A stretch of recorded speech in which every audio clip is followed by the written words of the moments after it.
ಆಗಿರ್ತಕ್ಕಂಥ ಹುರುಳಿಕಾಯಿ ಪಲ್ಯವನ್ನು ಯಾವ ರೀತಿ ಮಾಡೋದು ಅಂತ ತಿಳಿಸ್ಕೊಡ್ತಾ ಇದ್ದೀವಿ. ಖಂಡಿತ ಈ ರೀತಿಯಾದಂಥ ಹುರುಳಿಕಾಯಿ ಪಲ್ಯ ಬಾಯಿಗೂ ರುಚಿ ಸಿಗುತ್ತೆ, ಆರೋಗ್ಯಕ್ಕೂ ಉತ್ತಮವಾಗಿರುತ್ತೆ. ಬಾಳೆ ಎಲೆ ಊಟ ಬಡಿಸೋದಾದರೆ ಖಂಡಿತ ಬಾಳೆ ಎಲೆ ಊಟಕ್ಕೂ ಸಹ ಈ ಪಲ್ಯ ಬಹಳ ಸೂಕ್ತವಾಗಿ ಹೊಂದ್ಕೊಳ್ಳುತ್ತೆ. ಹಾಗಿದ್ರೆ ಬನ್ನಿ, ಹುರುಳಿಕಾಯಿ ಪಲ್ಯ ಮಾಡೋದಕ್ಕೆ ಏನೆಲ್ಲ ಪದಾರ್ಥಗಳು ಬೇಕು, ಹಾಗೆ ತಯಾರು ಮಾಡ್ತಕ್ಕಂಥ ವಿಧಾನ ಹೇಗೆ ಅಂತ ನೋಡ್ಕೊಳ್ಳೋರಂತೆ. ಹುರುಳಿಕಾಯಿ ಪಲ್ಯ ಮಾಡೋದಕ್ಕೋಸ್ಕರ ಮೊದಲಿಗೆ ಸ್ಟವ್ ಮೇಲೆ ಒಂದು ಕುಕ್ಕರ್ನ ಇಟ್ಟಿದ್ದೀವಿ. ಕುಕ್ಕರ್ಗೆ ಈಗ ಅರ್ಧ kg ಹುರುಳಿಕಾಯನ್ನು ಈ ರೀತಿ ಚಿಕ್ಕದಾಗಿ ಕಟ್ ಮಾಡಿ ನೀಟಾಗಿ ತೊಳೆದು ತದನಂತರ ಕುಕ್ಕರ್ಗೆ ಹಾಕ್ಕೊಳ್ತಾ ಇರ್ತಕ್ಕಂಥದ್ದು.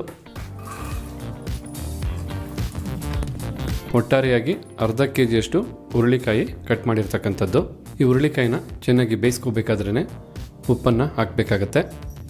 ರುಚಿಗೆ ತಕ್ಕಷ್ಟು ಉಪ್ಪನ್ನು ಹಾಕಿ ಈಗ ನೀರನ್ನು ಹಾಕೋಬೇಕು. ಈ ಸಮಯದಲ್ಲಿ ಉಪ್ಪನ್ನು ಹಾಕಿ ಹುರುಳಿಕಾಯಿನ ಬೇಯಿಸ್ಕೊಳ್ಳೋದ್ರಿಂದ ಎಲ್ಲ ಹುರುಳಿಕಾಯಿಗೂ ಉಪ್ಪು ಚೆನ್ನಾಗಿ ಹೊಂದ್ಕೊಳ್ಳುತ್ತೆ.